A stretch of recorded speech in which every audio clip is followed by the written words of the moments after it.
The bridge of the UES Defender hummed with nervous energy. Commander Eric Johnson stood tall, his weathered face showing no fear despite the weight of his mission. Today would mark humanity's first official contact with the Draconian Empire, an alien civilization that had been watching Earth from afar for decades. "Status report," Commander Johnson said, his voice steady.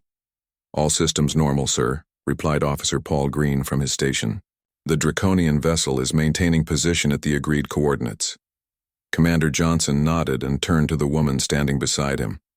Lieutenant Lisa Martinez was the best linguist in the fleet, with an uncanny ability to understand new languages. For the past month, she had been studying the limited Draconian communications they had received. "Ready, Lieutenant?" Lieutenant Martinez gave a determined nod. "As ready as I'll ever be, sir." The commander addressed the entire bridge crew.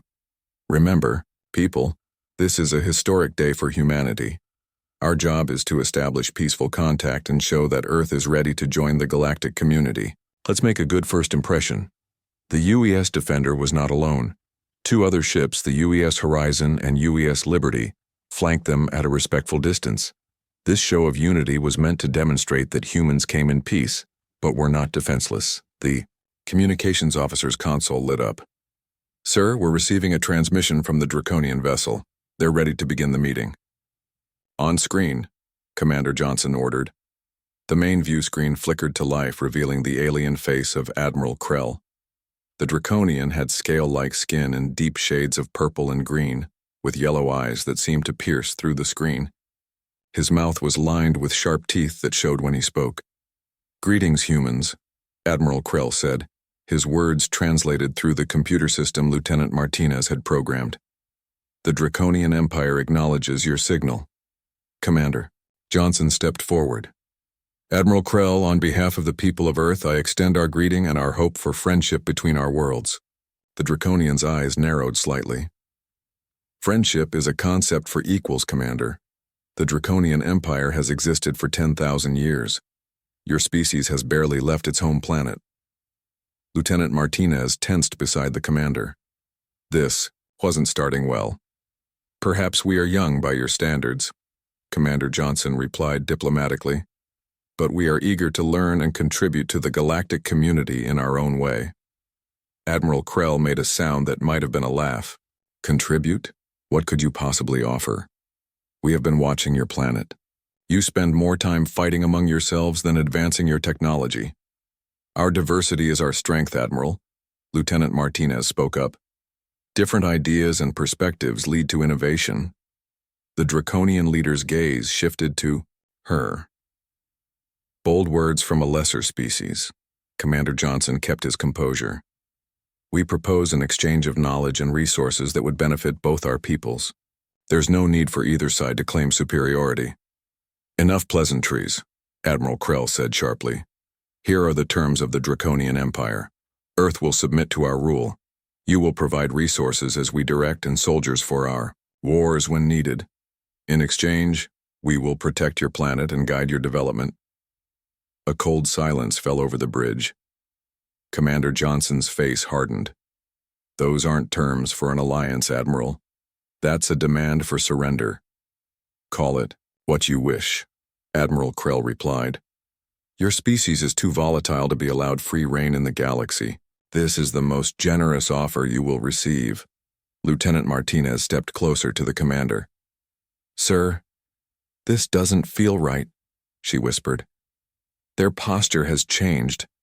I think their weapon signatures detected." Officer Green suddenly shouted. "The Draconian vessel is powering up their main cannons." Commander Johnson's training kicked in. "Shields up. Alert the Horizon and Liberty." But the warning came too late. The Draconian ship fired without further communication. Brilliant beams of energy lashed out, slicing through the UES Liberty before its shields could fully engage. The ship erupted in a ball of flame. "Return fire," Commander Johnson ordered as the bridge shook from a glancing hit. The UES Defender's weapons came online, firing back at the alien vessel. On the view screen, Admiral Krell looked utterly unconcerned. "Sir, the UES Horizon is taking heavy damage," called out Officer Green. Commander Johnson gripped the command rail. Lieutenant Martinez, open a channel to Earth Command. They need to know what's happening here. The ship rocked violently as another shot struck them. Shield strength at 40%, reported the defense officer Sam Wilson. We can't take much more of this. Through the view screen, they watched in horror as the UES horizon exploded, debris scattering across space. Channel open to Earth Command, sir, Lieutenant Martinez said, her voice shaking but professional. This is Commander Johnson. First contact with the Draconian Empire has failed. They attacked without provocation. The Liberty and Horizon are destroyed. We have wounded and are taking heavy damage. The Draconians demand Earth surrender. We need immediate. Another blast hit the ship, cutting power to half the bridge. Emergency lights kicked on as crew members rushed to contain the damage. Engine room reports we can still make an emergency jump, Officer Green called out. Commander Johnson made his decision. Plot a course back to Earth, maximum speed. As the ship's engines prepared for the jump, Commander Johnson turned back to the view screen where Admiral Krell was still watching, a smug expression on his alien face. You think you've won something today? Commander Johnson said coldly. But you've made a grave miscalculation. Admiral Krell's expression didn't change. Have I? Your ships burn in space. Your weapons are primitive. What possible threat could you pose to the Draconian Empire? Commander Johnson's eyes narrowed. You'll find out soon enough. You chose war, Admiral, and humans know war better than you can imagine. The UES Defender lurched as its engines engaged, pulling the damaged ship away from the battle. Lieutenant Martinez worked frantically at her station, monitoring the Draconian vessel's movements. They're not pursuing, sir, she reported. I think they believe we're too damaged to escape. Commander Johnson nodded grimly. That's their second mistake today. The bridge crew worked in tense silence as the ship limped away. More than a third of their crew had died in the brief but devastating attack.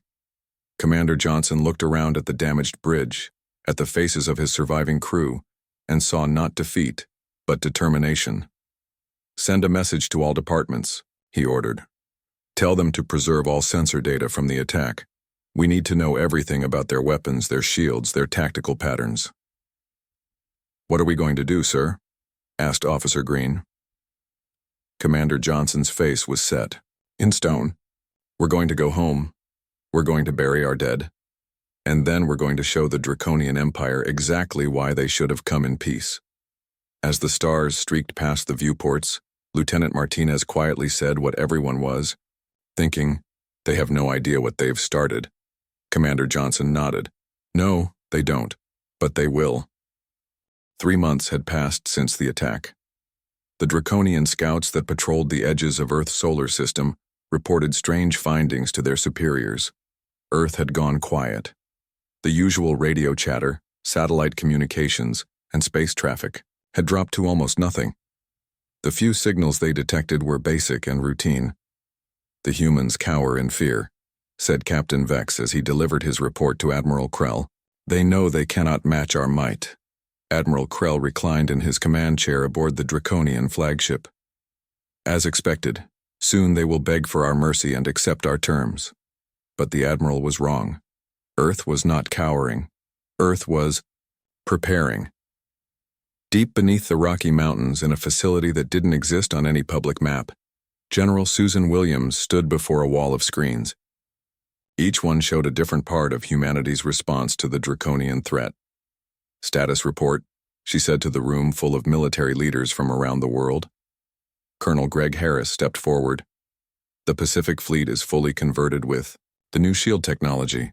European and African units will be ready by the end of the week. General Williams nodded. After the attack, all nations had put aside their differences and united under the Emergency Defense Protocol.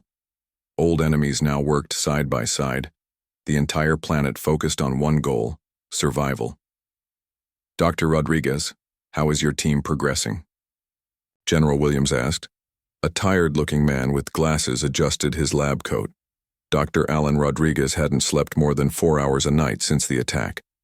We've successfully adapted the technology recovered from the debris of the Draconian ship that the Defender managed to damage, he explained. Their shields operate on a frequency pattern we can now predict and exploit. It's not perfect, but it gives us a fighting chance. General Williams turned to another screen. Captain Miller, what about your units? Captain Frank Miller stood in a large training facility where men and women practiced combat moves that looked strange to traditional military experts. My teams have mastered the new tactics, General. The Draconians have physical weaknesses our soldiers can exploit in close combat. Their vision is poor in certain light spectrums, and they react slowly to threats from below due to their evolutionary history as apex predators. The General nodded with approval. She turned to the final screen. Ms. Garcia, please tell me you have good news. Maria Garcia was not a soldier or a scientist. Before the war, she had been a retired engineer who specialized in radar-absorbent materials. Now she led the stealth division. Better than good, General, she said with a hint of pride. The new stealth technology makes our ships completely invisible to Draconian sensors. We've tested it against the scanning equipment we salvaged. They won't see us coming until it's too late. General Williams looked at each screen, at each person working tirelessly to protect their world. The Draconians had expected humanity to fall apart in fear. Instead, they had united as never before. The enemy believes we are weak, she told them. They expect us to surrender. Their arrogance will be their downfall. She walked to a large holographic display at the center of the room. It showed the positions of the Draconian scouts and the much larger fleet gathering at the edge of their far territory. Our intelligence suggests they're planning what they call a disciplinary action against Earth. They'll send a fleet large enough to frighten us, but small enough that they don't waste resources on what they see as an easy victory. Captain Miller frowned. When do we expect them to arrive? Within 2 weeks, General Williams replied, which means we need to accelerate our timeline. She turned to face everyone. From this moment, we enter Phase 2. All civilian communications will remain at minimal levels. Our new fleet will move to their designated positions tonight. I want every ship, every weapon, and every soldier ready for battle in 10 days. As the meeting ended, General Williams remained alone in the command center. She thought about the last transmission from the UES Defender before it limped home with its terrible news.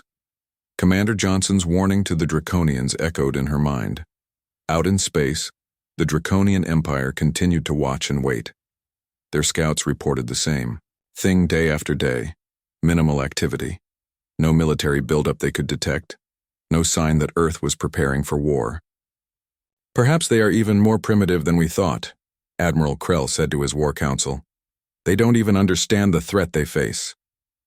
His second-in-command, Sub-Admiral Drav, wasn't so sure. We should proceed with caution. Commander, Fex reports that their satellites are still in orbit, but emissions have changed. Admiral Krell waved a dismissive hand. The humans are hiding, nothing more. I will lead the disciplinary fleet myself. 12 warships should be more than enough to break their spirit. As you command, Admiral, Sub-Admiral Drav said with a bow, though doubt lingered in his mind. The Draconian disciplinary fleet assembled, 12 massive warships, each carrying enough firepower to level a major city. Admiral Krell stood proudly on the bridge of his flagship as they began their journey toward Earth. Set course for the human solar system, he ordered. It's time to teach these primitives their place in the galaxy. Back on Earth, in a hidden hangar built into the side of a mountain, Admiral John Baker inspected his new command. The UES Retribution was unlike any ship humans had built before. It incorporated everything they had learned from studying Draconian technology, but with distinctly human innovations. She's ready, sir, said the chief engineer. All systems green across the board. Admiral Baker ran his hand along a console. And the stealth systems? Ms. Garcia personally oversaw the installation. The Draconians could fly right past us and never know we were there. Admiral Baker nodded with satisfaction. Similar ships were hidden all across the solar system, waiting for the order to move. Lieutenant Kate Wilson and her squadron of fighter pilots trained day and night in their new craft, learning to exploit the weaknesses Dr. Rodriguez had discovered in Draconian shield configurations. On the lunar base, now converted to a military outpost, soldiers stood ready. Captain Miller had established his command center there, preparing for the ground assault that might follow if the space battle didn't go as planned. As night fell across Earth, General Williams sent a simple message to all commands. Positions. Confirmed. Stand by for Phase 2. In the darkness of space, humanity waited silently. The Draconians were coming, expecting to find a frightened, primitive species ready to surrender. They would find something very different. The 12 Draconian warships moved in perfect formation as they entered the solar system. At their center, the massive flagship carried Admiral Krell, who stood proudly on his command bridge. His yellow eyes gleamed with anticipation. "Status. Report," he demanded. "All ships maintaining formation, Admiral," replied his navigation officer. "We will reach the Mars orbit in 30 minutes. Admiral Krell nodded with satisfaction. "Any sign of human defenses?" "None, Admiral. Their orbital stations appear to be unmanned. We detect minimal activity on their moon base. No warships or defense platforms detected." "As expected," Admiral Krell said. "These humans are hiding in fear. Prepare the bombardment plan. We will target their major cities first. Once they see their greatest achievements burning, they will surrender quickly." The Draconian warships passed the orbit of Mars, moving steadily toward Earth. Their sensors swept space around them but found nothing concerning. The path to Earth lay open and undefended, but in the darkness beyond the Draconian formation, silent shapes moved. Admiral John Baker stood on the bridge of the UES Retribution, watching the enemy ships on his tactical display. 5 other human ships positioned themselves in perfect attack formation, completely invisible to Draconian sensors thanks to Maria Garcia's stealth technology. "All ships in position," reported his communications officer in a hushed voice, though there was no need to whisper in space. Admiral Baker's face was grim but determined. "Send the signal to all captains. Prepare to engage on my mark." Throughout the human fleet, crews readied themselves for battle. Weapons powered up silently. Shield generators hummed to life. Pilots climbed into their fighters, including Lieutenant Kate Wilson, who led the elite Phoenix Squadron. "Remember your training," she told her pilots over the comm. "Their shields fluctuate at regular intervals. Hit them during the microsecond gaps just like we practiced." In the flagship's launch bay, her squadron waited for the order to deploy. Their fighters were smaller than Draconian craft but faster and more maneuverable, and thanks to Dr. Rodriguez's research, they knew exactly how to exploit the weakness in enemy shields. On the bridge of the UES Retribution, Admiral Baker waited for the perfect moment. The Draconians were completely unaware of the trap they were flying into. "Fighters ready, sir," reported his tactical officer. Admiral Baker nodded. "On my mark." He watched as the enemy ships moved into the kill zone. Now. Throughout the human fleet, stealth systems disengaged.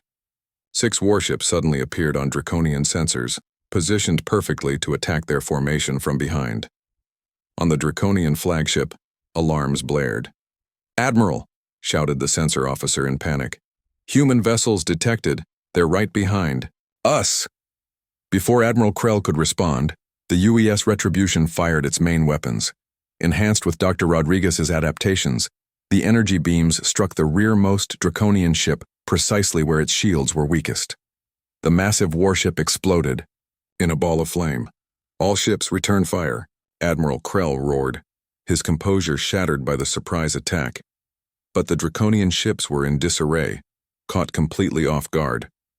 As they struggled to turn and face the threat, Lieutenant Wilson and her Phoenix Squadron launched from the human ships. "Phoenix Squadron, form up on me," she commanded as her fighter shot from the launch bay. 20 fighters fell into formation behind her, streaking toward the Draconian fleet. "Target the shield generators," she ordered. "Just like we trained." The human fighters darted between the massive Draconian warships, their weapons firing with surgical precision.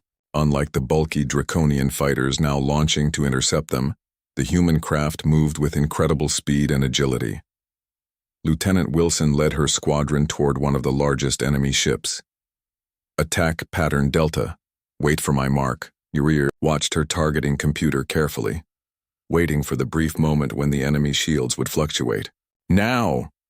20 fighters fired simultaneously. Their weapons struck the shield generator of the Draconian warship at the exact moment its shields weakened. The generator exploded, leaving half the ship exposed. The UES Retribution and the other human warships concentrated their fire on the vulnerable vessel. It broke apart under the barrage, adding another fireball to the battlefield. On his flagship, Admiral Krell watched in disbelief as a third Draconian ship exploded. Impossible. How are they doing this? Sir, they're targeting our shield fluctuations, his tactical officer reported. Somehow they know exactly when and where to strike. Admiral Krell slammed his fist on his command chair. Adjust shield frequencies. Launch all fighters. Destroy these humans. But the Draconian response came too late. A fourth ship exploded, under concentrated fire from the human fleet. Then a fifth. Sir, said his second-in-command, we must retreat. They've destroyed almost half our fleet. Admiral Krell's face contorted with rage and disbelief. Retreat? Before these primitives, I will not. Lieutenant Wilson's voice crackled over her squadron's comm system. Their flagship is adjusting course. They're trying to make a run for it. She checked her tactical display. All fighters, form. Up on me. We're going after their command ship. Her squadron regrouped and streaked toward the Draconian flagship. Draconian fighters moved to intercept them, but they were too slow. The human pilots had trained for months for this moment. Phoenix 3 and 4, draw off their fighters, Lieutenant Wilson ordered. The rest of you, follow me. We're going for their main engines. On the UES Retribution, Admiral Baker watched the battle unfold. Move us into position to support Phoenix Squadron, he ordered. All weapons, target the flagship's forward shields. The human warships pressed their advantage, moving with a coordination that stunned the Draconian commanders. It was as if the humans could predict their every move.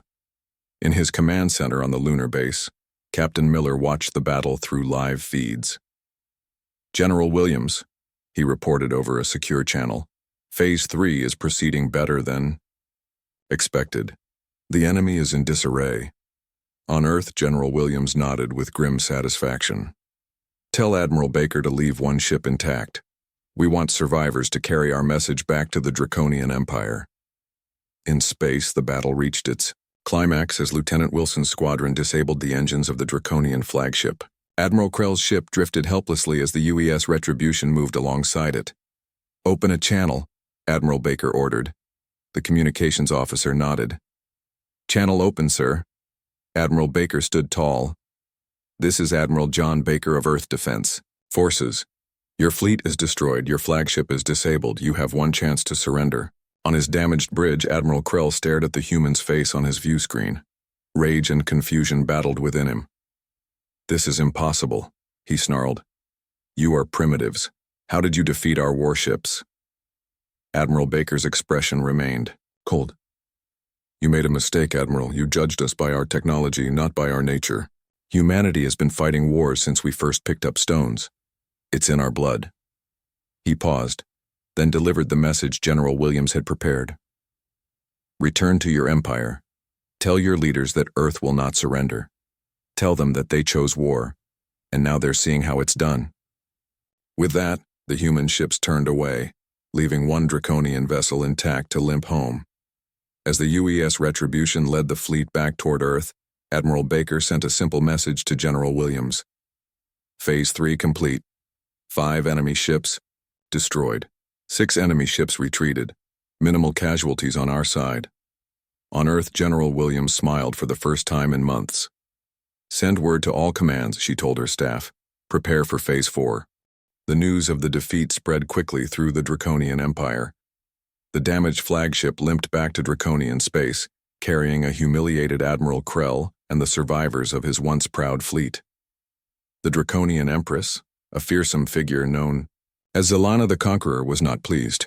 You lost 7 ships to these primitives? She hissed, her scales darkening with rage as Admiral Krell knelt before her throne. Explain yourself, Admiral, before I have you executed for incompetence. Admiral, Krell kept his head bowed low. Empress, the humans used technology they should not possess. They knew our shield frequencies. They had stealth capabilities we could not detect. Somehow they have advanced beyond all expectations. The Empress's yellow eyes narrowed. That is impossible. Their ships were primitive when we first encountered them. From the shadows beside the throne stepped a tall, thin draconian with pale gray scales. This was Lord Venks, the Empire's master of spies and secrets. Perhaps not impossible, Your Majesty, Lord Venks said softly. We have underestimated these humans. They are more resourceful than we anticipated. The Empress turned to him. What do you suggest, Lord Venks? Send me to Earth, he replied. Let me discover how they developed such technology so quickly. There must be a secret we can exploit. The Empress nodded. Go. Find their weakness. In the meantime, she turned back to Admiral Krell. Prepare our main battle fleet. I want 70% of our military assembled. We will crush these humans with overwhelming force. Meanwhile, on a distant planet that served as a minor trading outpost for the Draconian Empire, a quiet man named Steve Bennett worked as a cleaner in a government building. No one paid much attention to him. He was just another non-Draconian servant, doing the work that Draconians considered beneath them. But Steve Bennett was not who he appeared to be. Before the war, he had been an ordinary accountant in Chicago. Now he was Earth's top infiltration specialist, placed on this world months before the first attack as part of Commander Nicole Harris's foresight. That night, Bennett carefully made his way to the communications center. The guard barely glanced at him as he entered with his cleaning equipment. Just cleaning, sir? Bennett said meekly, keeping his eyes down as he had been trained. When the guard turned away, Bennett quickly placed a tiny device under a desk. It would copy all communications, passing through this outpost. Information was humanity's most powerful weapon in this war. Back on Earth, Commander Nicole Harris received Bennett's latest transmission in her underground command center. He's done it again, she told General Williams during their daily briefing. Bennett has accessed the Draconian shipyard schedules. We now know where their main fleet is being assembled. General Williams studied the information on her tablet. Excellent. What about their home defenses? Bennett reports that they're stripping their core worlds of ships to form this invasion fleet. They're committing everything to this attack. General, Williams nodded thoughtfully. They still don't understand who they're fighting. They think overwhelming force is the answer. Commander Harris agreed. That's not all. Our agent on their war council confirms they're sending their spy master, Lord Venks, to Earth. They want to learn how we developed our technology. Then we should give him something to find, General Williams said with a grim smile. Contact Dr. Rodriguez. It's time for Phase 4. Dr. Alan Rodriguez was working in his laboratory when the security alert sounded. He looked up from his workbench, startled but not surprised. They had been expecting this. Intruder in Section B, announced the automated system. All personnel evacuate. Dr. Rodriguez calmly saved his work and placed a specific set of files in plain view on his desk. Then he moved toward the exit with the rest of his team. But before he could reach the door, it sealed shut. Security lockdown initiated, said the computerized voice. Dr. Rodriguez turned to find himself facing a Draconian. Lord Venks had somehow bypassed the facility's outer defenses and now stood before him, a weapon pointed at his chest. Dr. Alan Rodriguez, Lord Venks said smoothly, the brilliant mind behind Earth's sudden technological leap. You will come with me. Dr. Rodriguez raised his hand slowly. I don't have a choice, do I? Lord Venks smiled, showing sharp teeth. No, you do not. Inside a secure room deep in the facility, General Williams watched the events unfold on a monitor. Captain Miller stood beside her, his face tense. Should we intervene? He asked. General Williams shook her head. Not yet. Rodriguez knows what to do. Hours later, in a small ship hidden in Earth's orbit, Lord Venks began his interrogation of Dr. Rodriguez. The human was strapped to a chair, sensors attached to his head to detect lies. How did you develop shield-penetrating technology so quickly? Lord Venks demanded. Dr. Rodriguez winced in pain as the Draconian's device sent a shock through his body. We studied the debris from your ship after the first battle, he gasped. Impossible, Lord Venks said. Our technology is too advanced for you to reverse engineer so quickly. Another shock made Dr. Rodriguez cry out. It's the truth. We found a pattern in your shield frequencies. All Draconian ships use the same basic pattern. Lord Vanks leaned closer. And the stealth technology? Where did that come from? Dr. Rodriguez looked defeated. That was already in development. It was a prototype. We got lucky. The lie detector beeped. Lord Vanks smiled coldly. Now we're getting somewhere. Tell me the truth, Doctor, or the pain will increase. After hours of torture, Dr. Rodriguez finally broke. All right. The stealth technology, it was a decoy, he gasped. Our real advantage isn't technology at all. Lord Vanks paused, confused. Explain. Humanity's advantage is strategic thinking, Dr. Rodriguez said weakly. We've been fighting wars among ourselves for thousands of years. We understand warfare in ways your people never will. Lord Vanks stared at him. You expect me to believe your victory was due to thinking? It's the truth, Dr. Rodriguez insisted. Our technology is still inferior to yours. But our strategies, our tactics, those are what you should fear. Before Lord Vanks could respond, alarms blared throughout his ship. The door to the interrogation room exploded inward, and through the smoke came Captain Miller and his team, weapons raised. Step away from him, Captain Miller ordered. Lord Vanks reached for his weapon but froze when 3 red targeting dots appeared on his chest. I wouldn't, Captain Miller advised coldly. As his team freed Dr. Rodriguez, Captain Miller approached, the Draconian spy master. You came looking for our secrets, he said, but you've only seen what we wanted you to see. Lord Vanks's eyes widened as understanding dawned. This was a trap. Captain Miller nodded. Dr. Rodriguez shared exactly what we wanted you to know. Meanwhile, we've traced your communications back to your command centers. We now know every detail of your planned invasion. On the Draconian throne world, the Empress received the report of Lord Vanks's capture with cold fury. Begin the invasion immediately, she commanded. Commit all forces. I want Earth reduced to ash. The Draconian Armada, over 200 warships strong, began its journey toward Earth. It was the largest military force the Empire had ever assembled, representing 70% of their total naval power. On Earth, General Williams received word of the Armada's departure. They've taken the bait, she told her war council. All forces, prepare for Operation Checkmate. The final confrontation was about to begin. The massive Draconian Armada moved through space like a dark cloud. Over 200 warships arranged in a tight formation, their weapons primed and ready. At the center of this formation flew the Imperial flagship carrying the Empress herself. Zilana the Conqueror had decided to witness Earth's destruction personally. We will reach Earth orbit in 20 minutes, Your Majesty, reported the flagship's captain. The Empress nodded, her scaled face showing no emotion. Any sign of human defenses? Their ships appeared to be scattered and disorganized, Empress. They were not expecting an attack of this magnitude. On the tactical display, the human fleet seemed to be in chaos. Ships moved in random patterns with no clear formation or strategy. Some fled toward the outer planets while others huddled near Earth's moon. The Empress smiled coldly.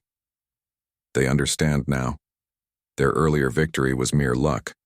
Against the full might of our empire, they have no chance.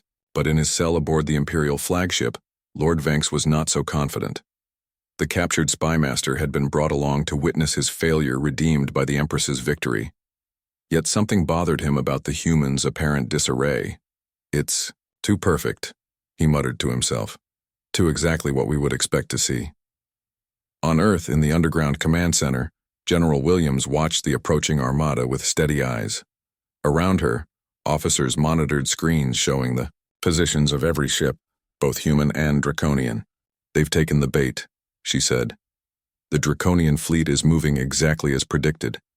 Admiral Baker's voice came through the communication system from the bridge of the UES Retribution. All ships are in position, General, awaiting your order. General. Williams took a deep breath. Everything they had planned, all the sacrifices made over the past months had led to this moment. Admiral Baker, execute final protocol. Throughout the solar system, the scattered human ships suddenly changed. What had appeared random and chaotic was revealed as a carefully designed trap. Ships that seemed to be fleeing were actually moving into perfect attack positions. Vessels that looked defenseless were powering up hidden weapons. The human fleet shifted into a complex, three-dimensional formation, unlike anything seen before in space warfare. It was not a wall or a sphere, but an intricate web that surrounded the Draconian armada from all sides. On the Draconian flagship, alarms blared. "Empress!" shouted the tactical officer. "The human ships, they're moving in perfect coordination. It was a trap." The Empress rose from her throne, her yellow eyes widening in shock. "Impossible. There are too many of them to coordinate so precisely." But before she could give new orders, the human attack began. The UES Retribution led the charge, its weapons firing in perfect harmony with dozens of other vessels. The Draconian ships at the edge of their formation were hit simultaneously from multiple angles. Lieutenant Kate Wilson led her Phoenix Squadron through the gaps in the Draconian formation. "Target their command ships," she ordered her pilots. Just like we practiced, the human fighters moved with incredible precision, slipping through the Draconian defenses as if they knew exactly where each shot would come from. And they did know, because humanity had spent months studying Draconian battle tactics from information gathered by agents like Steve Bennett. On a small transport vessel slipping through the chaos of battle, Captain Miller led a special team toward the Draconian flagship. Their mission was the most dangerous of all: board the enemy flagship and capture the Empress herself. "Approach vector clear," reported one of his team members. "Their point defenses are focused on the main battle." "Captain," Miller nodded grimly. "Take us in." Meanwhile, the battle outside grew more intense. Draconian captains struggled to coordinate their defense, but they were fighting an enemy that seemed to anticipate their every move. Human ships attacked in patterns the Draconians had never seen before, drawn from thousands of years of Earth's military history. On the Draconian flagship, the Empress raged at her commanders. "How are they doing this? They are primitives." Lord Venks, who had been brought to the bridge to witness the battle, finally understood. "No, Your Majesty, they are not primitives. They are the most dangerous species we have ever encountered." "Explain." "Yourself, traitor," the Empress hissed. "They let me see what they wanted me to see," Lord Venks said quietly. "Their technology isn't their advantage. It's their minds. They think differently than we do. They've been fighting wars among themselves since before they could write. Warfare is in their blood in a way we cannot understand." Before the Empress could respond, the ship shook violently. Alarms blared throughout the vessel. "We've been boarded," shouted the security chief. "Human forces have breached the lower decks." Captain Miller and his team fought their way through the flagship's corridors. Their weapons had been specifically designed to penetrate Draconian armor. Their tactics had been developed to exploit the Draconians' physical weaknesses.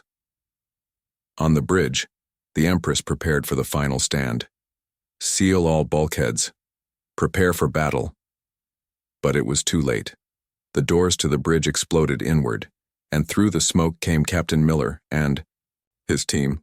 Within moments, they had secured the room. Captain Miller approached the Empress, who stood defiant despite her guards lying unconscious around her. "Empress Zelana," he said, "your fleet is being destroyed. Your flagship is captured. This war is over," the Empress hissed in fury. "The Draconian Empire does not surrender to inferiors." From behind, Captain Miller stepped Lieutenant Lisa Martinez, the linguist from the First Contact mission. She had spent months studying Draconian language and culture for this moment. "Open all Draconian communication channels," she told the human. Technicians who had taken control of the bridge systems. Lieutenant Martinez faced the communication array. When she spoke, her words went out to every Draconian ship in the fleet. "This message is for all warriors of the Draconian Empire," she said in perfect Draconian. "Your Empress is captured. Your flagship is taken. Your fleet is surrounded." She paused, then delivered the final message. "You chose war. Now watch how it's done." Throughout the Draconian fleet, commanders watched their tactical displays in horror. Half their ships were already destroyed or disabled.